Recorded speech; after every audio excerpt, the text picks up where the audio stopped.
Bonjour à tous et bienvenue dans le grand JT de l'éducation. Tout de suite le sommaire et cette question du jour.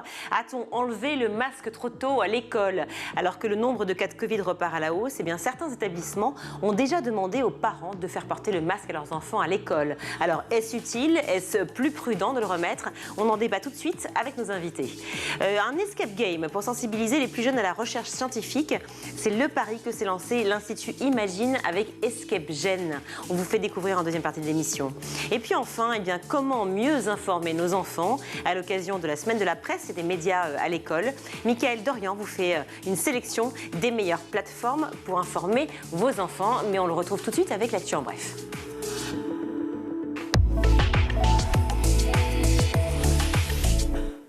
Michael, Emmanuel Macron souhaite encourager les jeunes à s'engager pour le service national universel. Oui, et pour les motiver, le président de la République a une idée bien précise. Il promet de financer le permis de conduire, le code, les heures de conduite aux jeunes qui décident de s'engager. Une façon aussi d'aider les jeunes à obtenir plus facilement leur permis.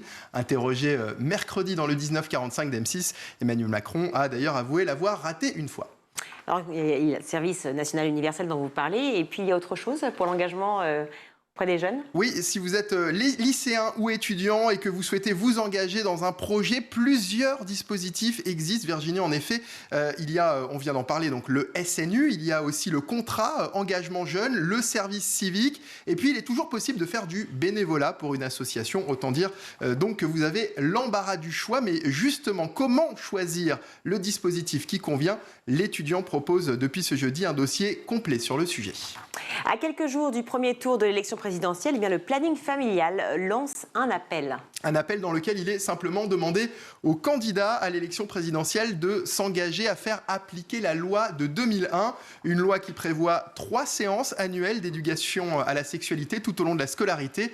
Le planning familial a donc réalisé une vidéo pour montrer que dans la pratique, ces séances n'existent presque jamais. Regardez. Est-ce que vous avez eu des cours d'éducation sexuelle? Des concombres et des préservatifs. Pas du tout, non, jamais. Pas top. J'en ai eu au collège, très basique, très lambda. Je vais avoir 85 ans, à l'époque pas encore. Ça manque de précision, je me rappelle plus trop. Très moyen quoi. Très tourné vers les rapports hétérosexuels. En 5e et c'est tout. Après c'était surtout le côté scientifique de la chose. Voici une capote, voici comment on s'en sert et c'est à peu près tout. Non, pas du tout. Non, vu mon âge, ça n'existait pas. On va dire plus ou moins. Des trucs de base, genre les règles. Quelqu'un qui était certainement anti-avortement et qu'elle nous avait montré des photos assez choquantes. Vraiment des cours de reproduction. Protégez-vous, mais pour le plaisir, après c'est autre chose quoi.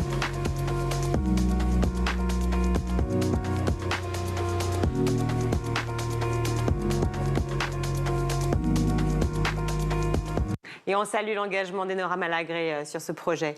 Dans le reste de l'actualité, Michael, Jean-Luc Mélenchon veut augmenter les enseignants. Dans une lettre adressée aux professeurs rendue publique ce jeudi, Jean-Luc Mélenchon a détaillé son programme pour l'école. Le candidat promet notamment d'augmenter les salaires des enseignants de 30% et s'engage à ce que plus aucune classe ne soit fermée sans l'accord du maire de la commune concernée.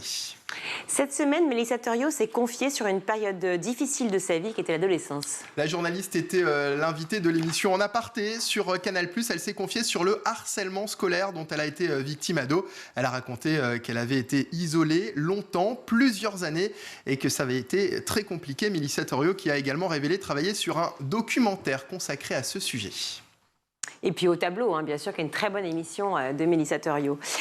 Direction l'Afghanistan maintenant pour terminer, donc, où les talibans ont ordonné mercredi la fermeture des collèges et lycées pour les filles. Quelques heures seulement après leur réouverture, les talibans sont finalement revenus sur leur décision. Les filles ont été priées de retourner chez elles. Et là, à 18 ans, interrogée sur Europe 1, elle raconte qu'elle attendait de retrouver ses camarades et ses professeurs depuis 10 mois, mais que quelques minutes après avoir franchi les portes de sa classe, tous ses espoirs se sont envolés. On l'écoute. Le principal et notre professeur sont rentrés dans la classe. Ils nous ont dit de rentrer chez nous. On était tellement tristes, on ne savait pas quoi faire.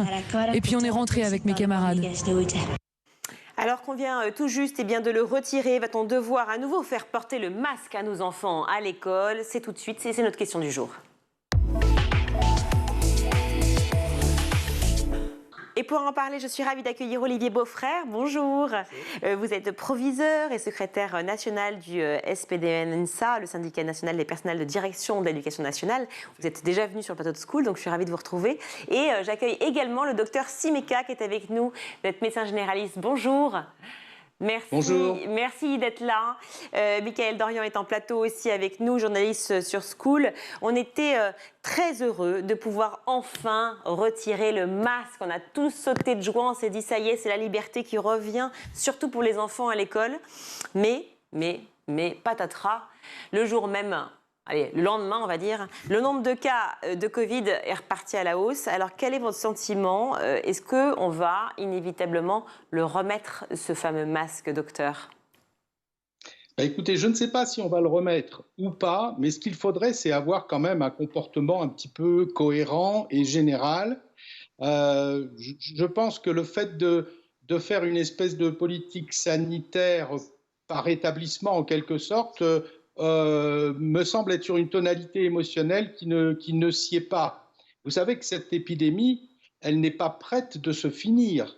Elle va rentrer dans sa phase maintenant, après 2 ans, chronique. Donc, je crois que les enfants en ont quand même bien souffert. Bon, après, on peut juger, est-ce que c'était prématuré de le retirer ou pas? Est-ce que c'était une date un peu électoraliste ou pas? On peut tous avoir une opinion et j'en ai une.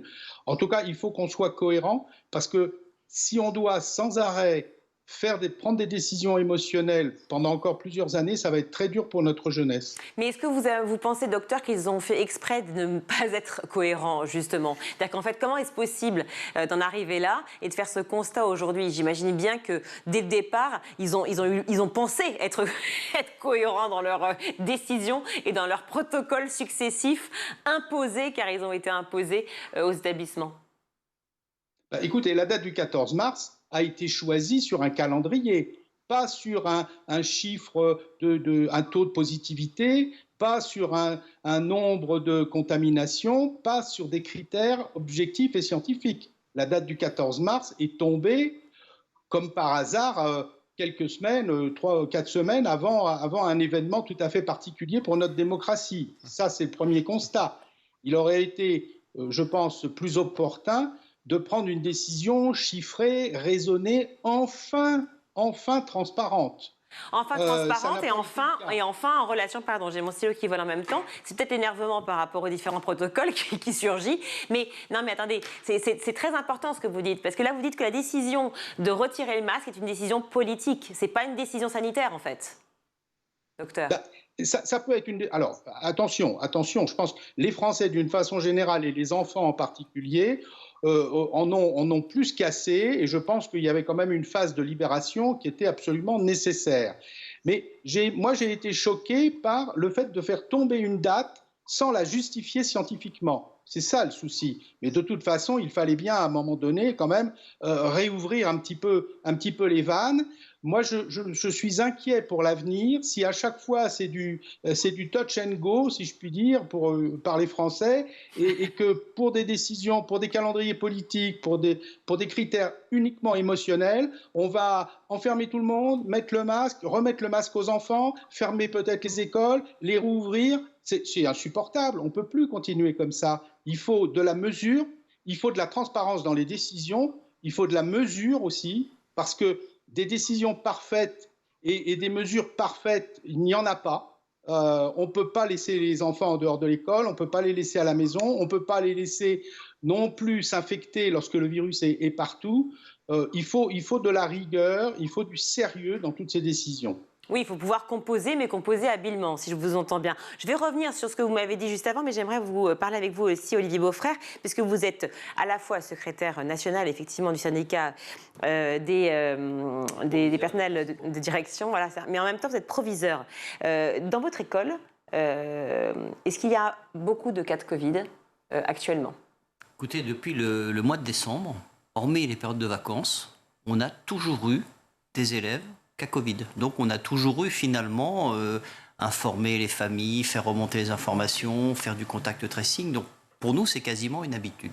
D'accord, une habitude certes, mais ce que je veux dire, c'est que est-ce que c'est plat ou est-ce que vous avez vu une montée, une descente? Est-ce que le retrait du masque était justifié selon vous? Alors, le retrait du masque, nous, syndicalement, on avait porté le masque au moins jusqu'aux vacances de printemps.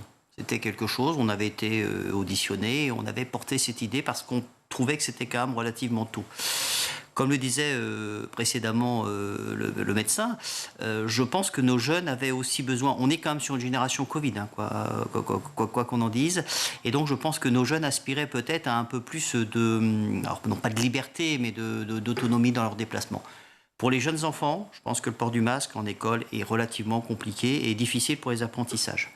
Sur le collège, sur le lycée, globalement, je pense qu'on aurait pu le garder en intérieur encore quelques temps. Maintenant, dire qu'on a plus de cas, non, mais je pense qu'effectivement, on a peut-être eu une accalmie avec les vacances scolaires et ça repart. Alors, on n'a pas encore d'indicateur pour dire qu'on repart énormément à la hausse, mais depuis quelques jours... une accalmie avec les vacances scolaires, puisque les vacances scolaires, par principe, ils n'étaient pas à l'école, donc forcément, il y a une accalmie. Eh bien, justement, on n'en avait plus. Ah, ça me paraît logique. Effectivement. C'est bien d'être pragmatique, je comprends. Effectivement, vous n'étiez pas à l'école et il n'y avait pas d'enfants qui avaient le Covid. On est revenu et progressivement, on a vu revenir des cas. Alors, on est peut-être pas dans... Nous, on avait eu... Alors, je crois que ça dépend aussi énormément des zones géographiques. Ouais. Nous, on avait eu une forte montée au mois de décembre. Et on a vu vraiment un mois de janvier assez catastrophique. Ça s'était relativement tassé au mois de février.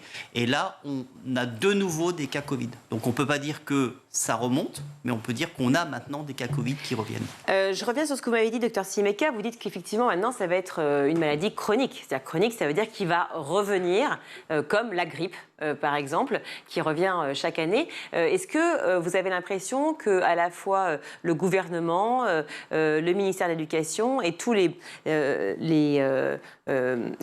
est-ce que tout le monde, d'ailleurs, dans son ensemble, tous les citoyens français ont pris conscience réellement de cela?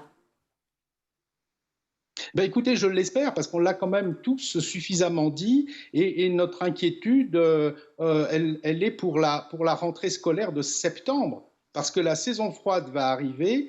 Il serait illusoire de croire que le Covid va disparaître.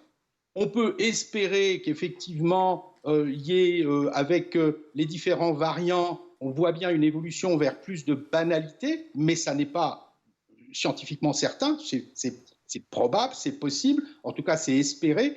Donc moi je suis inquiet à la fois pour la population générale et particulièrement à l'endroit des enfants, si à chaque fois on est en quelque sorte dans des décisions un petit peu brutales. Il faut apprendre à vivre avec ce virus. Je dis toujours, il faut que les Français arrêtent de râler après le vaccin. Ça devient insupportable, à faire courir des rumeurs complètement délirantes à propos des vaccins. Il faudra qu'on ait un rappel annuel, ça semble évident. Il faudra que les enfants, effectivement, il y ait un certain nombre de mesures prises, des protocoles simples. Et effectivement, je l'entendais auprès de monsieur le proviseur, plutôt pour les collèges et les lycées, en épargnant les petites classes, parce que là, vraiment, ça devient compliqué. Il faut quand même pas maltraiter les enfants.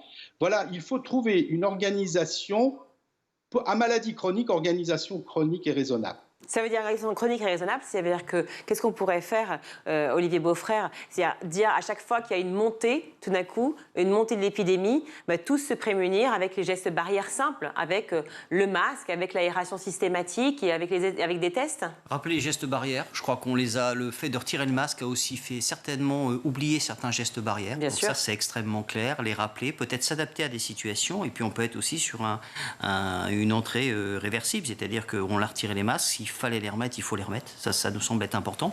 J'entendais ce que le médecin disait effectivement sur le mois de septembre. Nous, je dirais qu'on a avant tout avril, mai, juin à tenir avec les examens, avec aussi beaucoup d'organisations. Donc, il va falloir qu'on soit assez réactif par rapport à tout ça.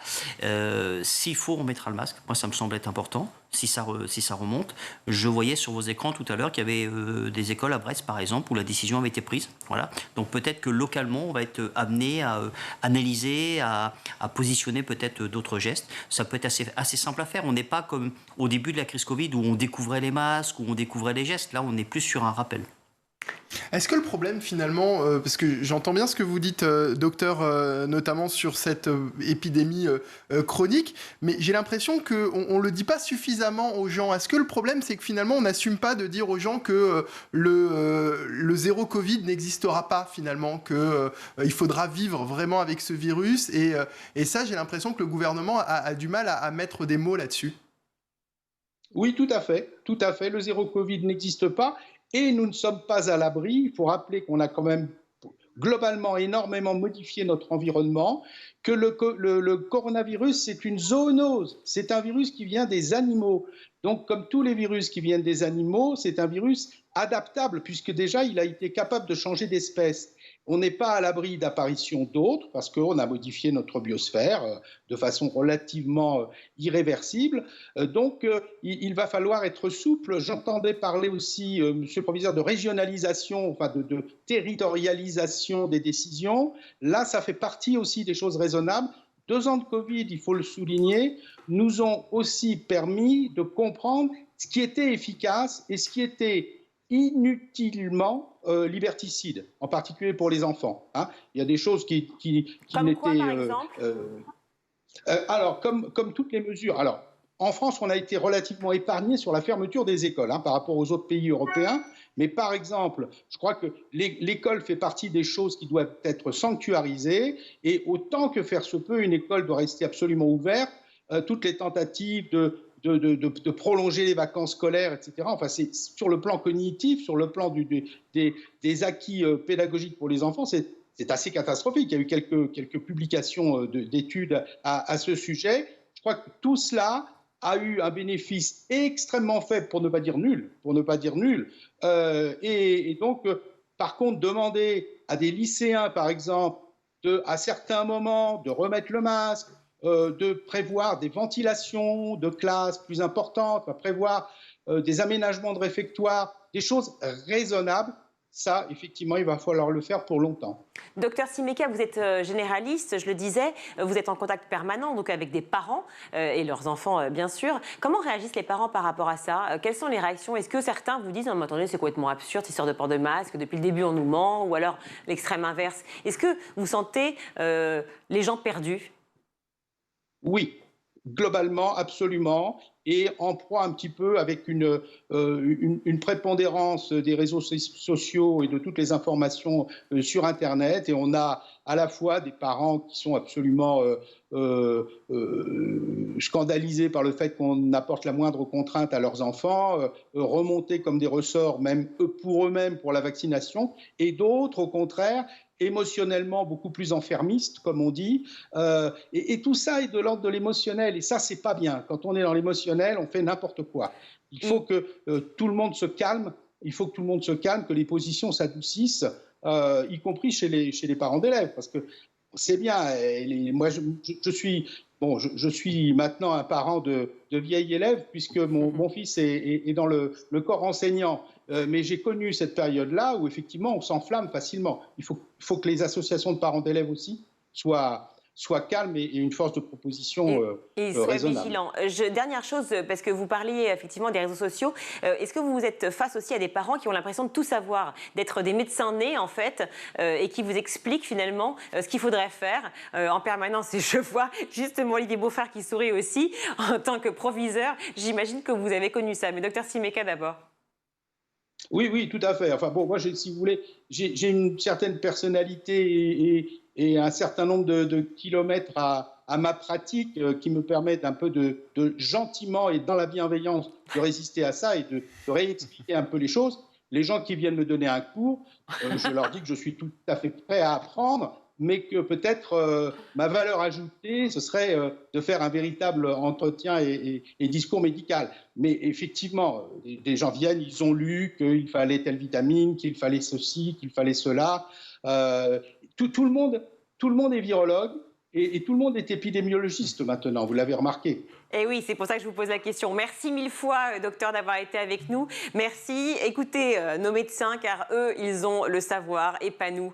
On sait d'autres choses, peut-être. Hein, peut-être. Mais en tout cas, on vous suit. Merci mille fois, en tout cas, de nous avoir répondu. Je sais que vous devez filer. On reste avec Olivier Beaufrère, justement, pour pouvoir parler. Et je continue avec vous sur cette idée que les parents ont toujours l'impression...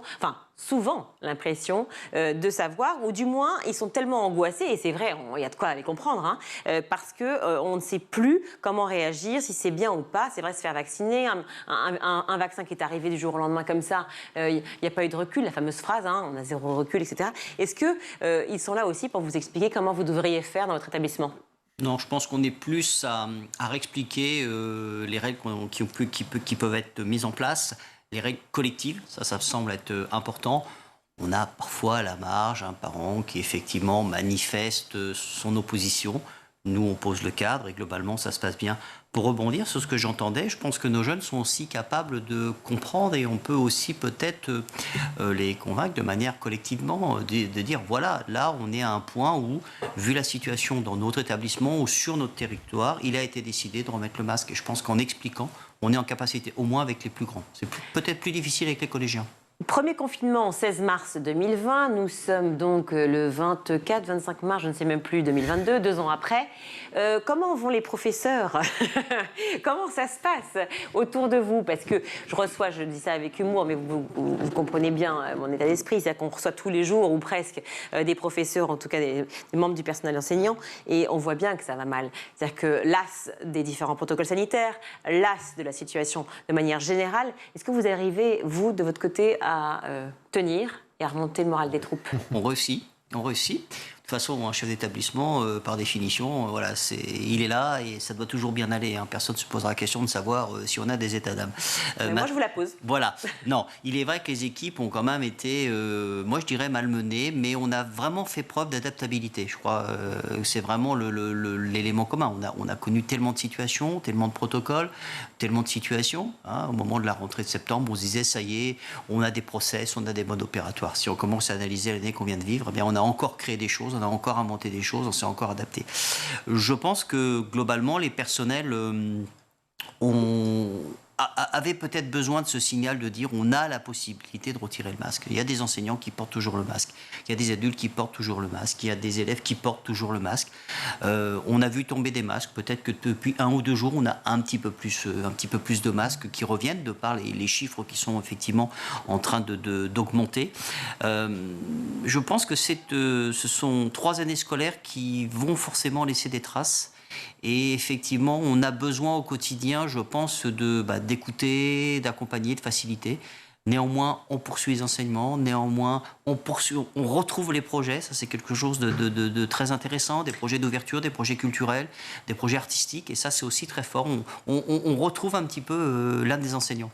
Vous dites, c'est justement 2 années de Covid vont laisser des traces. Oui, des traces, on imagine, et notamment des traces dans l'apprentissage pour les enfants et pour les plus petits. Puisque, je le redis, on en a parlé souvent ici, mais un masque donc voile la bouche et donc voile évidemment toute la connexion pour les mouvements de langage, d'apprentissage, pour la lecture, l'écriture et autres. Est-ce que vous avez l'impression déjà, vous voyez ces effets des 2 années?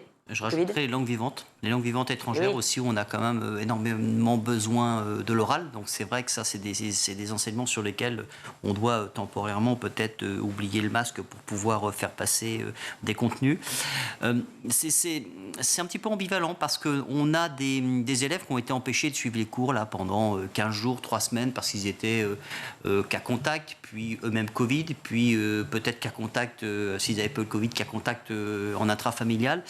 Et c'est vrai qu'on a plusieurs situations d'élèves. On a des élèves qui ont rattrapé, on continue à suivre à distance, et puis on en a d'autres qui ont eu plus de mal.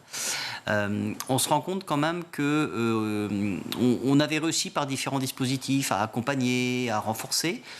Peut-être qu'il faut qu'on se pose la question justement là sur les quelques mois à venir avant la fin d'année, avant les grandes vacances, justement pour remettre encore quelques actions en place. On a des élèves qui, je pense, ont besoin d'accompagnement et de tutorat. Ça me semble être important.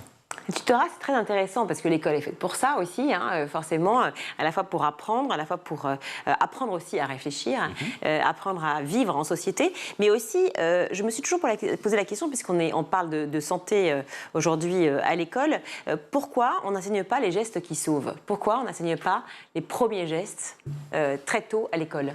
Alors, très tôt à l'école, sur les écoles primaires, on a des parcours. Alors là, je n'avais pas préparé cette question. Ah, c'est un piège? Non, ce n'était pas à l'ordre du jour, non, je plaisante. De mémoire, il y a ce qu'on appelle le PASS, qui est un premier niveau au niveau des écoles élémentaires. Et puis après, on a des gestes élémentaires, puis on a des initiations au premier niveau de secourisme. Donc, il y a des... Ce sont... surtout dans certains départements, des collectivités territoriales qui ont pu s'en saisir avec les sapeurs-pompiers qui dépendent bien sûr du département. Exactement. Et on a eu des actions comme ça d'accompagnement, de formation. On se doit d'accompagner, de former dans les filières technologiques, dans les bacs technologiques. On fait passer le sauvetage secourisme du travail. Donc on a cette démarche. On peut encore la généraliser. Vous savez, on demande aussi beaucoup à l'école. Hein. On est sur la sécurité routière, sur le secourisme, sur énormément de choses, et j'en oublie. Et donc, il est vrai que c'est fondamental, mais toujours rajouter. Enfin, faut pas qu'on oublie non plus les temps d'enseignement qui sont quand même fondamentaux. Mais il y a vraiment des actions au niveau. Peut-être faire appel effectivement à tous ceux dont vous parlez, effectivement les secouristes, les pompiers et autres, qui pourraient amener à l'école. Parce que c'est une façon aussi, ce qui se passe, pour pouvoir la positiver cette période, cette pandémie quand même très difficile, et aujourd'hui cette guerre en plus. C'est une façon aussi de pouvoir faire entrer les enfants encore plus dans la société et peut-être dans le monde aussi de la santé, les éclairer par rapport à ce qui se passe. Pourquoi pas le rôle de l'école, de se dire, voilà, aujourd'hui on vit ça, il faut prendre cette matière-là pour en faire quelque chose de positif, bénéfique. Pourquoi pas. Revenons aussi si on pouvait vivre une année scolaire normale. Je pense que ça serait également extrêmement important, parce qu'il faut quand même reconnaître qu'on a été depuis 3 années, moi je dis malmené, c'est-à-dire qu'effectivement on n'a pas eu d'année dans la continuité et on a eu tellement de changements, tellement de ruptures qu'effectivement il faudrait qu'on arrive à se poser un petit peu. Une question justement pour revenir sur cette année et notamment sur les allègements qui ont eu lieu dernièrement. Vous avez eu des enseignants qui vous ont fait part de leurs craintes au moment justement de l'allègement, au moment où on a retiré le masque, des enseignants qui sont venus vous voir en vous disant moi j'ai peur de venir travailler Alors j'ai 2-3 enseignants, je dirais pas qui avaient peur, mais qui avaient une question, c'est est-ce qu'on pourra garder notre masque ? Et la réponse était bien sûr oui, parce que dans le texte, dans la foire aux questions, c'était effectivement prévu. Souvent, ou des gens qui ont eu des maladies chroniques assez importantes, ou des personnes qui avaient peut-être chez eux des personnes fragiles. Et j'ai eu cette question. Peur, non, pas vraiment. Pas vraiment. Je pense que les enseignants, ils sont quand même au cœur du métier. Et puis, et puis, je pense qu'un enseignant, c'est quelqu'un qui aime aussi être devant sa classe, devant ses élèves, retrouver ses élèves. Il faut qu'il continue à aimer ça, justement. Il faut pas qu'on les dégoûte, justement, de ce métier-là. Et c'est bien le problème en ce moment, et on le ressent. Donc, voilà, tout le courage est pour eux. Merci, Olivier Beaufrère, d'avoir été avec nous. Je rappelle que vous êtes proviseur et secrétaire national du SNPDEN, UNSA, le syndicat national des personnels des directions de l'éducation nationale. Merci beaucoup d'avoir été avec nous. Et je rappelle que le docteur Simeka également était là sur le Grand JT. Restez avec nous car dans un instant, on vous fera découvrir un escape game éducatif. Ça s'appelle Escape Gen. Son but, sensibiliser les enfants à la recherche scientifique. À tout de suite.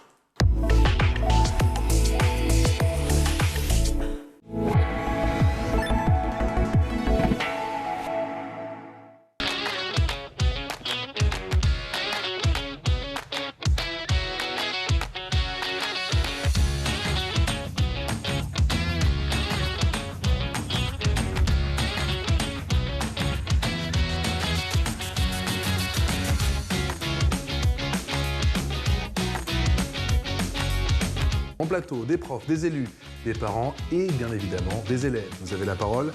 Chaque jour dans le MAG, je compte sur vous. En compagnie de spécialistes et d'invités, je vous propose de découvrir ces technologies qui font bouger le monde de l'éducation. En compagnie de chroniqueurs et d'invités, nous tenterons de répondre à une question d'actualité qui concerne l'éducation. Nous vous donnons chaque jour la parole dans le Grand JT de l'éducation. Tout au long de l'émission, on échange sur la mode, la culture, la psychologie à travers nos rendez-vous hebdomadaires. Nos chroniqueurs et moi-même, nous vous proposons des clés de compréhension et des pistes d'action en matière d'éducation. Je vous propose un tête-à-tête avec une personnalité. Elle viendra se confier sur ses souvenirs en tant qu'élève. Elle partagera ses anecdotes et sa vision de l'école d'hier et d'aujourd'hui. À bientôt sur School TV.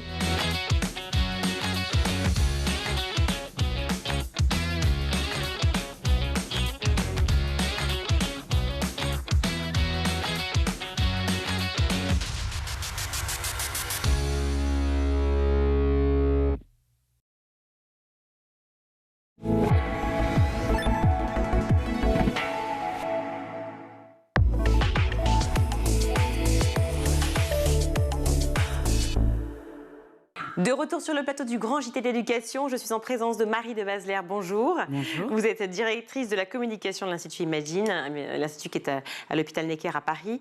C'est un centre de recherche, de soins et d'enseignement sur les maladies génétiques. À l'occasion de la Journée mondiale des maladies rares, le 28 février dernier, vous lancez Escape Gène. On en parlait en début d'émission. C'est un jeu de mots à Escape Game. On va revenir dessus justement. C'est un Escape Game pédagogique sur la génétique et les maladies rares. Dans quel contexte vous avez décidé de développer cette idée de jeu d'Escape Gène ? En fait, l'Institut Imagine travaille sur des maladies génétiques qui sont des maladies génétiques qui sont complexes. C'est toujours difficile d'expliquer ce qu'on fait, à la fois pour les personnes concernées. Et donc, pour nous, c'est important de trouver des supports qui soient des supports pédagogiques qui parlent à tous. Et donc, on ouvre régulièrement nos portes et on essaye d'innover. Alors, parfois, c'est des ateliers, par exemple des ateliers d'extraction d'ADN, des ateliers pour comprendre comment on lit les gènes dans un microscope, par exemple, ou comment on comprend la science dans un microscope. Donc, on a plein de différents formats. Et c'est vrai qu'en ce moment, il y a un engouement pour les escape games. Et on s'est dit, mais on va faire un escape game sur la génétique. D'où le jeu de mots Escape Gène avec un S, puisqu'en fait l'idée c'est qu'il y ait plusieurs escape gènes. Donc là on a lancé la première série, mais on va en lancer d'autres. Voilà. Ouais. Et à chaque fois c'est une exploration dans un gène et potentiellement dans une maladie ou une famille de maladies. Alors parlons quand même de ces maladies génétiques, puisque c'est l'objet de l'Institut Imagine. Il y a combien de maladies génétiques rares ? On dit qu'elles sont rares, alors, mais j'ai pas l'impression. Alors quand on parle de maladies rares, en fait, quand on parle de maladies génétiques, en fait, ce sont toutes des maladies rares. Et les maladies génétiques, il en existe 8000. Et on en découvre 5 nouvelles par mois. Voilà. 5 nouvelles par mois. Ce qui est énorme. Donc, en fait, on n'a même pas le temps de trouver les maladies, les traitements, que déjà, on trouve d'autres maladies, qui sont des maladies qui sont connexes. Mais du coup, c'est un peu abyssal. Et il n'existe à l'heure actuelle que des traitements pour 15% d'entre elles. Et quand on parle de traitements dans les maladies génétiques, c'est des maladies de la vie. C'est des maladies qui touchent les gènes. Et donc, on ne les guérit pas forcément. C'est-à-dire qu'on va atténuer. Par exemple, un enfant qui va être atteint d'épilepsie, et ben peut-être au lieu d'avoir 10 crises d'épilepsie dans la journée, on va faire en sorte d'espacer ces crises, de les amoindrir, d'en avoir peut-être que 2 ou 3 par jour, peut-être d'arriver à terme à de moins en moins de crises. Mais voilà. Donc, en développant justement la formule, les médicaments en question, en développant quoi ? En développant, alors il y a des médicaments, bien évidemment. Donc on fait de la recherche sur des traitements. Et puis aussi, c'est en développant avec des psychologues pour essayer de comprendre les maladies, avec les médecins, comprendre que, par exemple, il peut y avoir des interactions qui sont liées à l'environnement aussi. Au mode de vie, à l'environnement, à la façon de se nourrir peut-être. Exactement, voilà. Et puis aussi en psychologie, vous en parliez parce que c'est très important, vous parlez d'épilepsie, en l'occurrence, c'est vrai que pour tous ceux qui connaissent peut-être la maladie, on est peut-être sensibilisé, encore peut-être pas tant que ça, mais pour ceux qui ne la connaissent pas, vous avez aussi cette élaboration de recherche sur tout le plan général de la vie au quotidien, finalement, améliorée. Exactement. En fait, en général, malheureusement, quand les enfants arrivent à Imagine, je vous donne le parcours un peu classique d'un enfant, mais un enfant, il arrive en moyenne, il a 4 ans. Et en fait, il naît et la maman, assez rapidement, se rend compte qu'il y a un problème. Et en général, à peu près à 6 mois. Et là, elle va voir le pédiatre et le pédiatre lui dit, écoutez, madame... vous en faites pas, tout va bien, votre enfant va très bien, rentrez chez vous, vous êtes un peu stressée, ne vous en faites pas. Et puis, elle revient pour la consultation dès 1 an, et là, le médecin dit, ah oui, effectivement, il y a un petit problème. Et donc, là, il y a une investigation qui est faite, et parfois, ça prend très, très longtemps. Et c'est vrai que tout le monde n'est pas formé à trouver les maladies génétiques. Imagine est un grand centre, alors il en existe d'autres en province, pas aussi grand que le nôtre, parce que nous, on est vraiment un centre de recherche, mais c'est vrai que pour les enfants qui sont parisiens, ils arrivent plus rapidement à Imagine, mais parfois, l'enfant à 4 ans, on sait que c'est une maladie génétique, mais on ne sait pas laquelle. Et là, ils arrivent à Imagine, on va découvrir la maladie et potentiellement le traitement. Et puis la vie qui va avec, de pouvoir faire en sorte qu'il y a effectivement le médicament en question qui sera pris, et la recherche pour ça, mais c'est toute la vie à côté qui est basculée, à la fois pour l'enfant et à la fois pour les parents et tous les gens qui l'entourent. Alors c'est un très bon point parce qu'en fait, malheureusement, la maladie génétique touche l'enfant, mais touche l'ensemble de la famille. Parce que potentiellement, il peut y avoir une hérédité, donc on va faire des investigations. Potentiellement, il y a des parents qui veulent un 2e, un 3e enfant, et donc du coup, on pose le diagnostic et de se dire, est-ce que génétiquement, il y a des chances pour que d'autres enfants soient atteints? Et puis, s'il y a des frères et sœurs, de toute façon, c'est des maladies qui vont toucher quand même l'ensemble de la famille parce que c'est des maladies qui sont lourdes, qui sont parfois très handicapantes. Et donc, forcément, c'est pour ça qu'on développe à Imagine beaucoup de programmes du vivre avec, c'est-à-dire comment on vit avec la maladie. Parce que parfois, il n'y a pas de réponse médicamenteuse ou de traitement. Alors, formidable. On a peu de temps, que je préfère aussi parler évidemment de l'escape game en question, puisque c'est ce que vous avez lancé récemment. Mais je voulais faire un point quand même, parce que c'est un peu abstrait pour tout le monde. Et donc, c'est important de rappeler ce que sont les maladies génétiques rares. Cet escape game, racontez-moi comment se déroule le jeu et quel est le but. Alors, on est parti dans les codes de l'escape game classique. C'est-à-dire que normalement, vous avez toujours une période de fouille. Donc, ils arrivent dans un bureau, qui est le bureau d'un médecin. Et donc, il y a des comptes rendus, il y a plein de papiers, il y a des stéthoscopes. Enfin, voilà, on est dans un bureau classique d'un médecin. Et donc là, ils doivent chercher et ils doivent déjà essayer de trouver potentiellement quel est l'enfant qui est malade et potentiellement de quoi est-il malade, mais on ne sait pas forcément. Et donc du coup, il y a toute cette phase d'investigation et ensuite, une fois qu'ils ont un pressentiment, ils vont essayer de voir si effectivement, avec des prélèvements qu'ils vont trouver, ils vont séquencer l'ADN. Voilà. D'accord. Et alors, comment on explique à un enfant ce qu'est un ADN, justement? Parce que c'est compliqué, non? Mais je veux dire, c'est pareil, c'est abstrait. Alors, ce qui est formidable, c'est qu'en fait, à Imagine, on a beaucoup de scientifiques et on a des personnes qui sont très, très pédagogique. Et en fait, il y a 2 ans, on a embauché une personne qui fait de la médiation scientifique.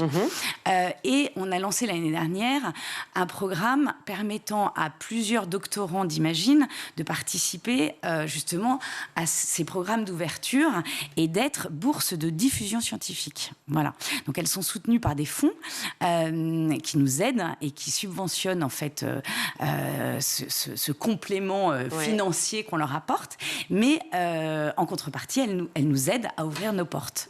Voilà. Et donc, elles sont là en permanence pendant l'escape game. Donc, un escape game classique, on vous enferme dans une pièce et puis pendant 1 heure, on vous laisse et soit vous partez par la porte parce que vous avez trouvé le code magique et c'est formidable, soit on vous libère parce que vous n'avez pas réussi. À Imagine, on essaye d'être quand même plus dans l'accompagnement, ce qu'on fait avec nos familles. Et donc, vous avez une personne qui va vous expliquer les étapes et ça peut être l'occasion de dire « Ah bah oui, mais un séquencement, ça se fait comment? Mais on fait comment ?» Et voilà. Et donc, du coup, c'est très pédagogique et vous avez toujours quelqu'un qui vous aide et qui peut répondre à vos questions. Ça a été compliqué d'organiser un jeu dans un centre hospitalier, d'ouvrir les portes d'Imagine en période Covid? On n'a pas ouvert nos portes parce qu'effectivement, on privilégiait le fait de privilégier la recherche. Et donc, du coup, on a fermé nos portes pendant pratiquement 1 an et demi. Donc, les enfants sont de joie maintenant de revenir, non? Alors, les enfants venaient parce qu'on peut consulter, on consulte à Imagine, et c'est ce qui fait la singularité d'Imagine, c'est qu'en fait, c'est un centre de recherche, mais dans lequel il y a des chercheurs, des médecins et des patients. Et ça, c'est rare, c'est unique en France, c'est unique en Europe, et a priori unique au monde, mais pour l'instant, on n'ose pas le dire parce que les investigations qu'on a faites semblent dire qu'on est les seuls au monde, mais pour l'instant, on n'ose pas parce qu'on n'est pas sûr d'avoir exploré partout. Voilà.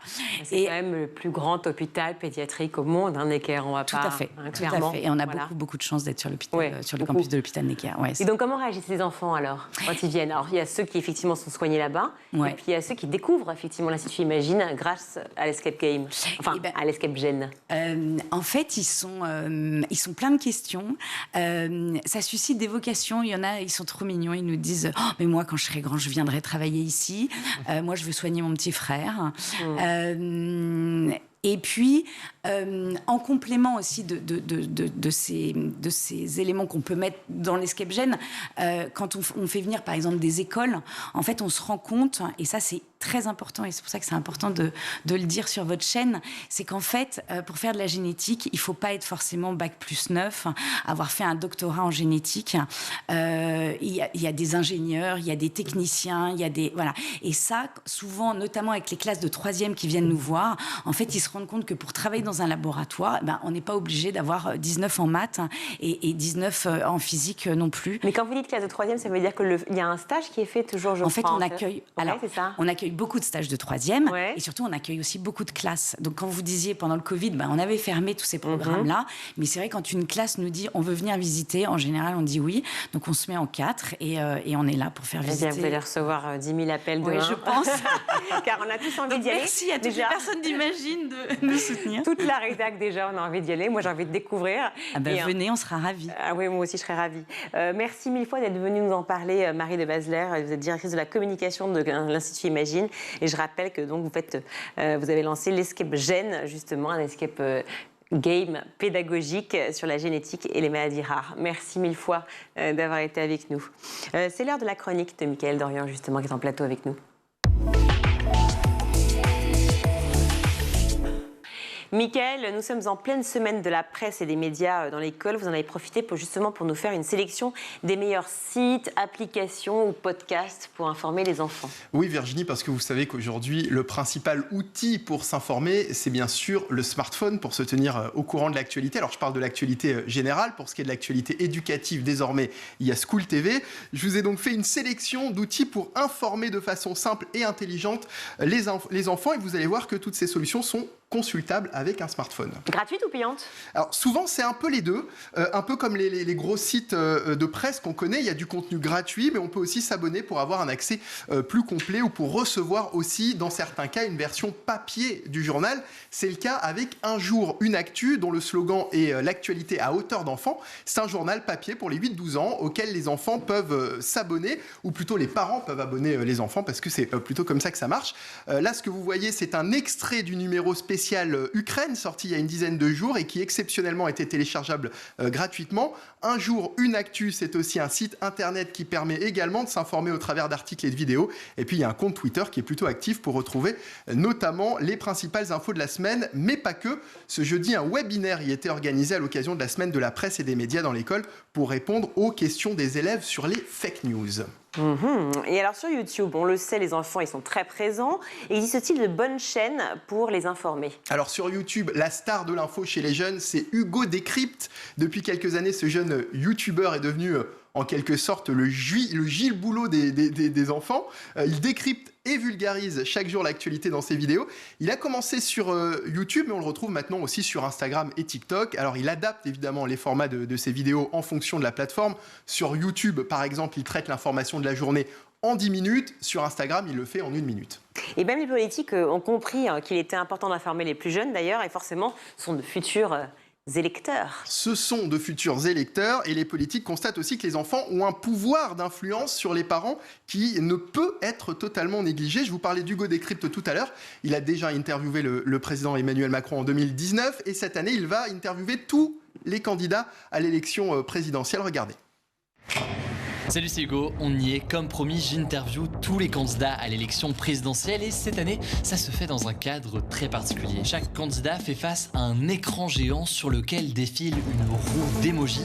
À plusieurs reprises, en appuyant sur le buzzer, il arrête la roue sur un émoji dont la face cachée révèle tour à tour une archive, un jeu, une citation, une carte ou encore des surprises. Et c'est à chaque fois le point de départ de questions que je poserai pour mieux comprendre sa vision et son programme. L'interview face cachée, c'est donc chaque jeudi et chaque dimanche à 19h sur la chaîne YouTube principale Hugo Décrypte.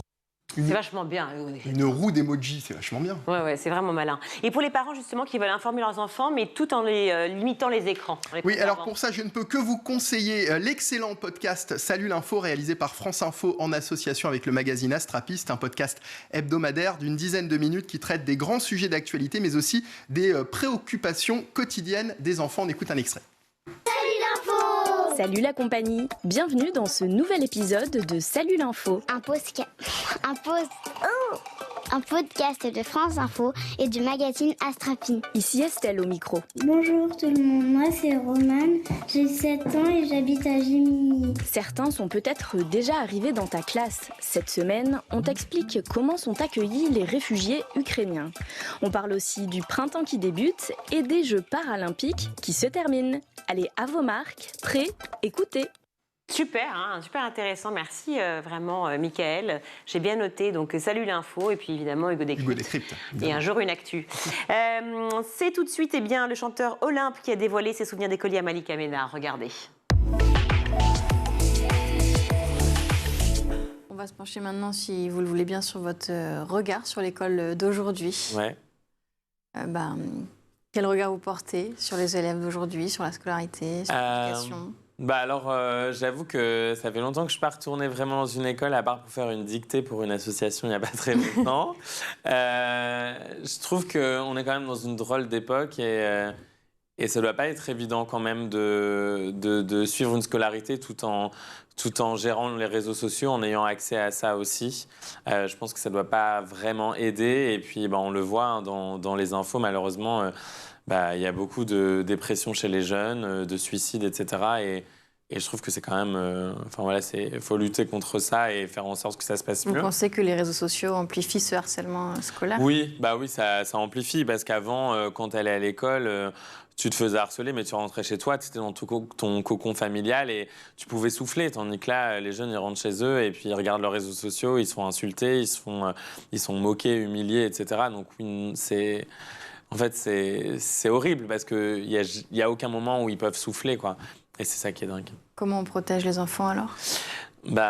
Ça, c'est compliqué. Je pense qu'on ne peut pas leur interdire les réseaux sociaux. Ce serait trop compliqué à mettre en place. Je pense qu'à partir du moment où ils ont des téléphones ou accès à un ordinateur, on ne peut pas leur interdire. C'est vrai que c'est compliqué. Il y a des lois. Je crois qu'il y a une loi contre le harcèlement qui a été mise en place. Le harcèlement scolaire, il me semble, d'ailleurs. Et je pense que des amendes... il y a des sanctions qui sont prises maintenant. Mais bon, après, entre une loi et son application, on sait très bien que... je ne mets pas en cause les établissements scolaires, mais c'est vrai que... Je pense qu'il y a du boulot à faire au niveau des équipes enseignantes. Des cours sur les réseaux sociaux ? Des cours peut-être sur les réseaux sociaux et puis peut-être des séances de discussion sur l'état d'esprit des jeunes, comment ils se sentent, s'ils ont été victimes de harcèlement, qu'est-ce que ça leur a provoqué en émotion et même aussi demander à des harceleurs, à ceux au bourreau, pourquoi vous faites ça ? Qu'est-ce que ça vous procure ? Est-ce que c'est parce qu'il y a un mal-être chez vous ? Je pense qu'il y a des discussions. On devrait peut-être faire des classes de discussion autour du harcèlement et des réseaux sociaux. Et si vous étiez papa, comment vous est-ce que vous posez... je vais pas y arriver. Si vous étiez papa, comment vous feriez pour vos enfants ? C'est compliqué. Déjà, je pense que... Total, Malika. Je pense que c'est pas évident à mettre en place, mais déjà peut-être réduire l'accès à la télévision aussi, qui peut parfois... il y a des émissions, je pense, qui ne devraient pas être regardées par les enfants, en tout cas jusqu'à un certain âge. Après, on peut pas... Je pense que les téléphones, il faut peut-être les donner le plus tard possible. Mais c'est dur, en fait. On a une époque où on est tous connectés, on est tout le temps sur nos téléphones. Nous les premiers. Nous les premiers, à montrer nos vies sur les réseaux. Enfin voilà, je pense qu'il faut faire de la prévention, mais c'est pas évident. Franchement, je pense que les parents d'aujourd'hui ont vraiment beaucoup de courage et ça doit pas être évident tous les jours. C'est la fin de ce numéro. On se retrouve demain, toujours en compagnie d'Olympe, dans Souvenirs d'écoliers. Et maintenant, c'est le meilleur de School TV avec le Zap. L'objectif, j'ai essayé de le résumer, mais ça va être mieux avec vos mots. Objectif de l'échappée bleue. C'est ça, c'est donner en fait aux enfants la chance de ceux qui ne partent pas en vacances, en fait, de pouvoir découvrir la voile. Et on n'imagine pas qu'on peut faire de la voile à peu près partout sur le territoire. Et aussi, grâce à cette pratique du nautisme, en fait, se sensibiliser aux problèmes environnementaux auxquels on est confronté. Un peu partout sur le territoire, c'est-à-dire qu'on ne fait pas forcément de la voile en mer avec vous. Et justement, c'est un peu comme ça qu'est né le projet, puisque je suis né en région parisienne. Et je voulais aussi montrer que c'est pas parce qu'on est loin de la mer qu'on peut pas en faire. Et surtout, ces enfants qui n'ont pas forcément les moyens ou la chance de découvrir cette activité, on peut la pratiquer ici. C'est du côté de Créteil, non, c'est ça? Exactement. Vous avez appris sur le lac de... Ouais, alors au début à Conflans-Sainte-Honorine, j'ai fait un petit peu les départements 92, 78, 95, 94, on a pas mal bouché. Et bien sûr, ce qui est intéressant, c'est qu'à la fin de cet apprentissage d'une dizaine de séances de voile, on les emmène enfin voir la mer. Pour certains, c'est la première fois, quasiment pour tous, c'est la première fois qu'ils voient la mer, la première fois qu'ils montent sur un bateau. Et les yeux sont comme ça. Bien sûr, exactement. Vincent Soubigou, comment a commencé justement l'aventure Beauma News TV? Beauma News TV a commencé, au début je faisais un atelier vidéo où les élèves créaient un petit peu des films. Ils devaient jouer un rôle et c'était aussi un travail très difficile pour eux. Et en fait on a commencé grâce au Clémy, c'est-à-dire ce dont vous avez parlé tout à l'heure de l'Académie de Rennes. On a participé à des concours de reportage. Ils proposaient aux collégiens, aux lycéens de réaliser des concours. Et donc on a gagné le premier concours de reportage vidéo. Et à partir de là, on a commencé à nouer contact avec un journaliste local, M. Guillon, donc des infos du Pays Gallo, qui nous a proposé en fait d'ouvrir à notre club vidéo une page spéciale dédiée à notre web TV. Du coup, on a créé cette web TV, Beauma News TV. Et depuis, on a gagné d'autres concours avec le Clémy, notamment au niveau de l'Académie de Rennes. Dans quelle mesure cette semaine de la presse et des médias elle est importante pour vous? Elle est assez importante. Elle est, pour tout vous dire, la semaine est très chargée au collège Beaumanoir, puisque... Alors, c'est quoi le programme? Le programme, moi je suis avec une partie de la web TV. On va partir vendredi et samedi à Ploué où a lieu le championnat national de cross UNSS et du coup les organisateurs de l'UNSS nous ont invités, puisqu'ils connaissaient un petit peu notre web TV, ils nous ont invités à venir couvrir l'événement. Oui, allez-y, pardon. Et en parallèle au collège, le vendredi, on a la visite du bus de RSF, donc Reporters sans frontières, sillonne la France à bord d'un bus et rencontre les citoyens et des écoliers aussi, des lycéens. Et donc ils sont venus, ils nous ont proposé de venir dans notre collège pour échanger avec nos élèves et être interviewés par la Web TV.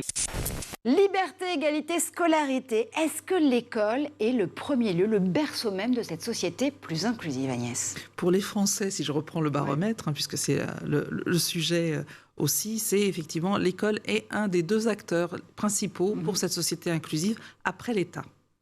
Et je crois que c'est vraiment le duo de tête, qui depuis des années est vraiment très en avance. Les collectivités locales, pendant quelques années, avaient cette fonction-là, moins. Et en quatrième position, les entreprises, qui sont aussi un espace, qui sont vraiment questionnées comme étant responsables de la mise en place de cette société inclusive pour les Français. Et je crois que c'est aussi important. L'EPEP, c'est aussi une grosse entreprise. On a plus de 22 000 salariés dans l'ensemble de notre réseau. Donc, c'est vrai, on est questionné par ces questions aussi, à la fois de permettre l'accès à l'emploi de toutes sur toutes les fonctions que l'on peut avoir, bien évidemment, mais aussi en tant qu'entreprise, donner du temps aux personnes qui rencontrent des difficultés particulières dans leur vie, dans leur parcours. C'est aussi quelque chose qu'il nous faut réfléchir en termes de management, en termes de RH. Ouais, en fait, on s'imagine qu'en allant en mer tout seul, moi, je voyais la grande un peu bleue, isolé oui, voilà. et au calme. Et alors, en fait, on retrouve un calme, mais qui est subjectif. C'est-à-dire que c'est très bruyant et surtout, c'est très mobile. C'est-à-dire qu'un bateau bouge tout le temps. Et donc, du coup, au bout de plusieurs mois en mer, on n'a qu'une envie, c'est de se retrouver sur une chaise qui ne bouge pas. Préparation mentale, vous y prenez comment ? Parce qu'il faut résister à tout ça, on l'aura compris. Moi, j'ai jamais fait trop. Enfin, on a travaillé avec des outils, etc. Mais en fait, la différence avec un sport plus classique où on va avoir un coach au bord du terrain, c'est que là, quand on part pour 80 jours, on ne pourra pas. On peut compter que sur nous-mêmes. Donc, du coup, parce que vous êtes soit seul, soit à deux, mais jamais beaucoup plus. Mais on ne peut pas surtout être coaché. Donc, quand on part et on est obligé de retrouver nos ressources tout seul. Donc, oui, il faut avoir des outils de préparation mentale, mais il faut être capable de le faire tout seul et pas avec quelqu'un d'autre. Alors c'est vrai que j'ai le sentiment que les jeunes, c'est un peu l'esprit fast-food. C'est vrai. Voilà, on a vraiment besoin de zapper. L'information vient eux, ils doivent faire le tri, quoi. Ouais, exactement. Mais le problème, c'est que je considère que malheureusement, le tri n'est pas toujours assez bien fait. Et on a une part de responsabilité là-dessus. Il faut vraiment qu'on les guide un petit peu par rapport à ça. Parce que nous, la première chose que l'on nous apprend, c'est de recouper l'information. Toujours, c'est vraiment essentiel. Une source ne suffit pas, il faut recouper l'information, il faut au moins avoir deux sources pour se dire on y va et on donne l'information. Exactement, exactement. Alors qu'aujourd'hui, eh bien, les informations sont plus ou moins calculées par des logiciels qu'on vous balance suivant vos goûts, vos opinions. Et donc, c'est extrêmement important. Et je crois. Orienté, c'est très orienté. Notamment. Voilà. Donc il faut faire très attention à ça et je pense que l'essentiel de l'éducation, en tout cas par rapport à la curiosité au journalisme, elle dépend de nous. Il faut vraiment les guider par rapport à ça. Cette école, quand elle est en ligne, justement, Mickaël, est-ce que là aussi, elle a finalement les mêmes missions de cohésion? Alors oui, cette mission elle est principalement effectuée par nos professeurs et c'est vraiment ce qu'on essaie de mettre en place, c'est-à-dire que lorsqu'un professeur s'inscrit chez nous, on prend vraiment le temps de comprendre qui est la personne, de comprendre son niveau et de s'assurer que cette personne puisse répondre aux besoins des différents élèves. Et comme j'expliquais un peu plus tôt, on a vraiment un temps d'échange qui est dédié entre l'élève et le professeur avant que les cours aient lieu, pour justement prendre le temps de comprendre les besoins et d'essayer de s'adapter au mieux à l'élève. Et l'élève peut contacter évidemment plusieurs professeurs, peut prendre le temps de consulter les professeurs sur la plateforme. Et donc on est acteurs de ça, nous on surveille tout ça. Et les professeurs sont les premiers à vouloir mettre en avant plein de nouvelles façons d'apprendre, plein de pédagogie. Je prends l'exemple par exemple d'un cours de maths qui va donner un cours de yoga avant le cours de maths, puisque ça va lui sembler important de se concentrer avant d'aller vraiment dans le scolaire. Et voilà, tous ces professeurs, nous, on est contents de les accueillir sur notre plateforme et on est content que les élèves puissent accéder à ce type de contenu. Ouais, je rappelle que vous mettez en relation 18 millions de profs et d'élèves aujourd'hui sur Superprof. Ça veut dire quoi aussi que le soutien scolaire, c'est un élément sine qua non de l'égalité des chances? Je pense que oui, évidemment, c'est important en tout cas de laisser la chance aux gens, de leur donner la possibilité d'apprendre un plus que ce qu'ils peuvent aujourd'hui le faire. C'est pour ça qu'on a des professeurs qui proposent des prix très faibles pour être accessibles auprès de tous. Et ça me semble important pour la construction. Je pense que l'éducation est du coup importante sur ce sujet. C'est qu'au début de la construction vraiment d'une personne, on a besoin d'apprendre et d'essayer de nouvelles choses. Et l'idée, c'est que nous, on puisse le rendre accessible dans tout type de matière, que ce soit des cours de maths comme des cours de poterie.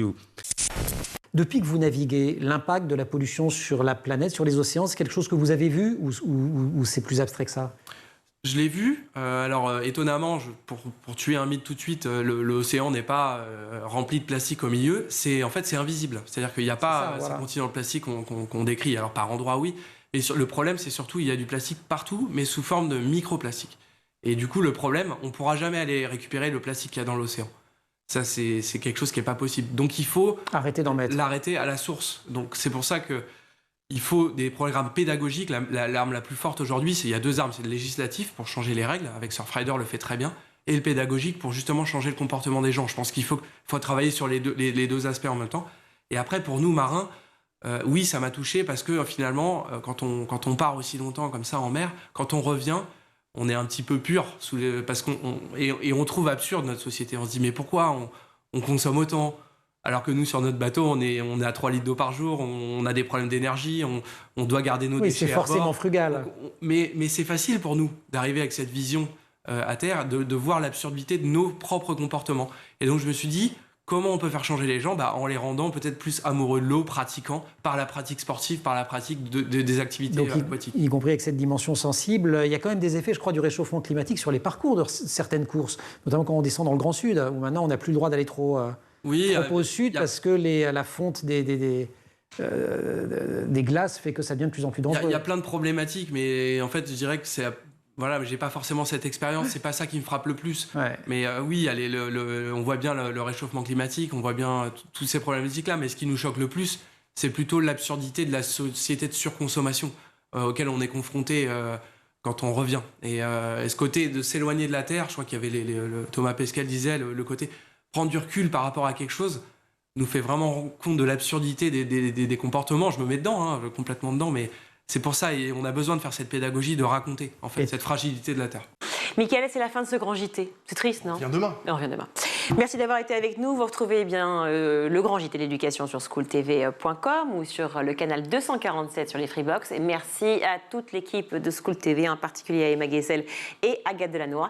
Et à demain. Ciao.